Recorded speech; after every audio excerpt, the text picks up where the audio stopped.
Hello and welcome. Today's exciting episode is a progress report on a flower jacket that I'm making out of all these fabric flowers in reds and hot pinks. It's perfect.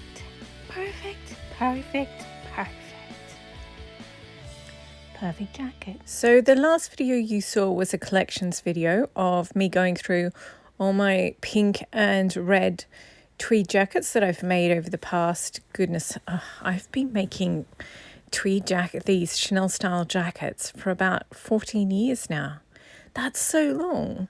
But they do take a long time. But and they're lasting quite well, which is good. Anyway, before I made that video, I made a mock-up of this Vogue pattern. It's Vogue 1536 and it's very cute. The actual pattern it's got a collar and lapel, but I like it because it's cropped and it's got these flared sleeves.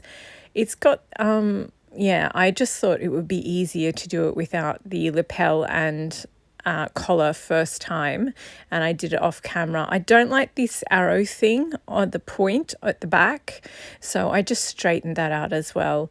Also, I'm thinking of using it as a base for a floral jacket, so that's why I made it. And it's flower jackets are better if they don't have a collar or a lapel, so this is the one that I made. It's after a jacket with clean simple lines, so it works, but I felt like the sleeves were a little bit too flared maybe, so then I went back to the idea of and as I ended the collections video, I said that I intended to make a tweed jacket next out of this 1960s tweed. It's, I think Marc Jacobs did one of his vintage retro collections, and it's the pink, yellow and green tweed sort of in the middle, and it is so darling, and I did want to do that, but I just started feeling really off as soon as I finished editing and narrating this video. I just started feeling terrible, so I wanted to do something where you just sit down the whole time, and a floral jacket you basically just sit at your bench and stitch. That's it. That's the entire process.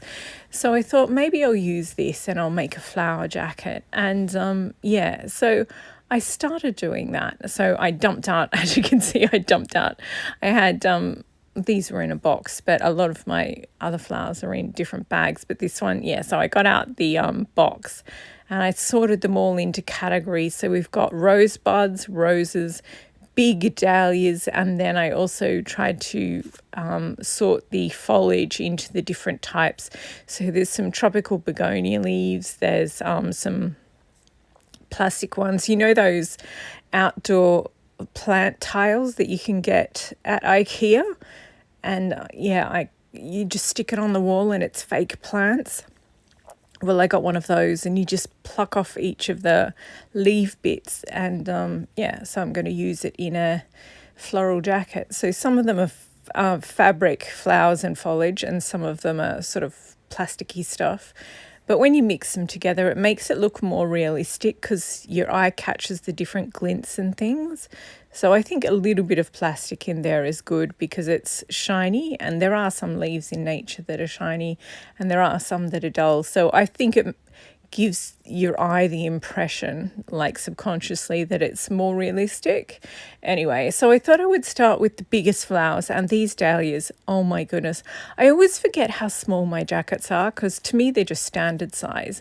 But in a moment you'll see, because my way of doing it is to divide everything into largest, medium and then small. So here it is. I just pinned on all the largest flowers and a couple of the medium large flowers, and oh my goodness, I didn't realize the dahlias would be this big. So this is the yellow one, the only finished flower jacket that I have, and this actually started the same way. It just looked terrible to begin with.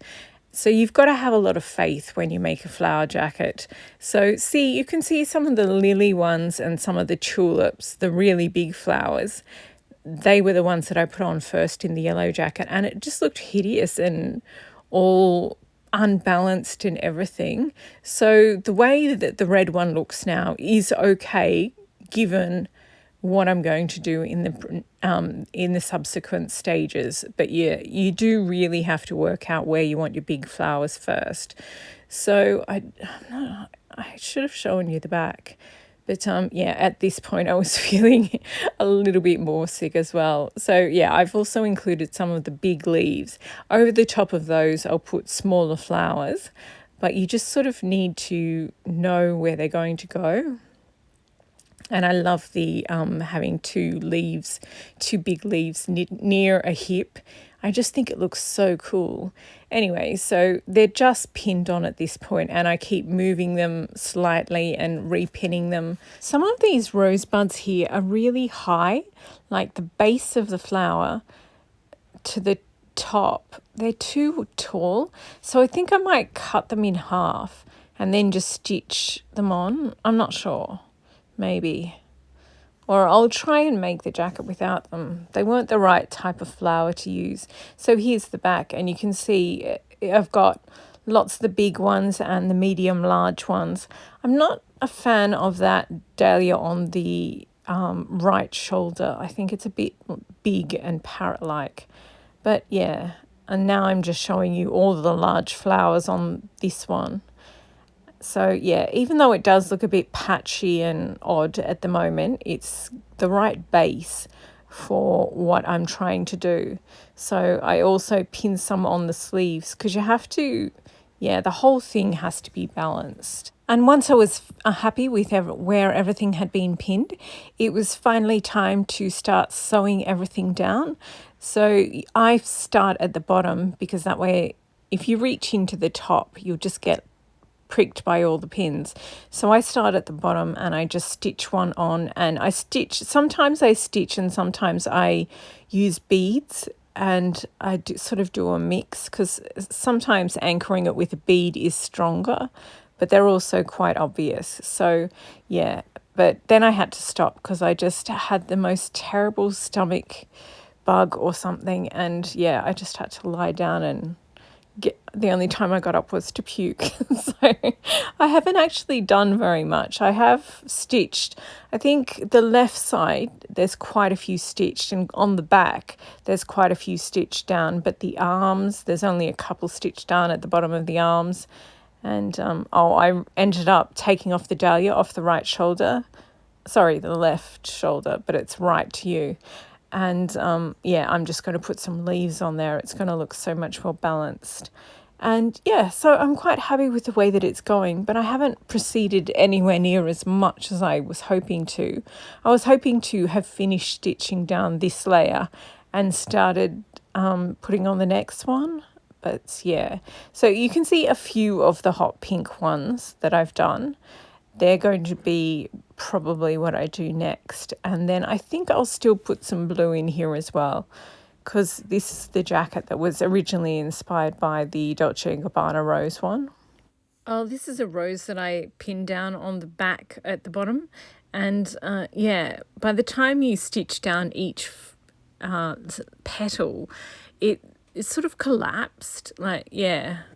I think some roses turn out beautifully, but others sort of look horrible. So I've just put a couple of leaves over the top, and then I'll put some small flowers over the top of that. It's what I did on the yellow one, and that turned out fine. Because when you have multiple layers of flowers, it looks really good. Like, it's sort of, if you just sort of looking at it for 1 second, it just looks like a ball of mess. But if you're going to wear it to a luncheon or something like that, people who are going to keep looking at it over and over for 2 or 3 hours, it's nice for them to discover all the different layers that are in it. So yeah, I don't mind if some of the bigger flowers don't work out, because it just means I can add a layer of greenery, then another layer of flowers over the top, and it end up looking really pretty. Well, it's something I like to look at, and that's kind of my bar on what looks good. So yeah, that's all the footage I have. Sorry, I just felt too terrible to stand up and take footage. Normally I would show you lots of different close-ups and things, but in the next video I will. But I just felt so poorly. But yeah, thank you for watching, and that is what I've been doing over the past week or so. I am feeling much better now, but yeah, I was terrible for a few days, completely wiped out. But feeling back to normal now. And how cute is this dress? I only just recently finished this dress, and I don't know why I chose to put the yellow one on it, but it's my new favorite combination. I absolutely love it.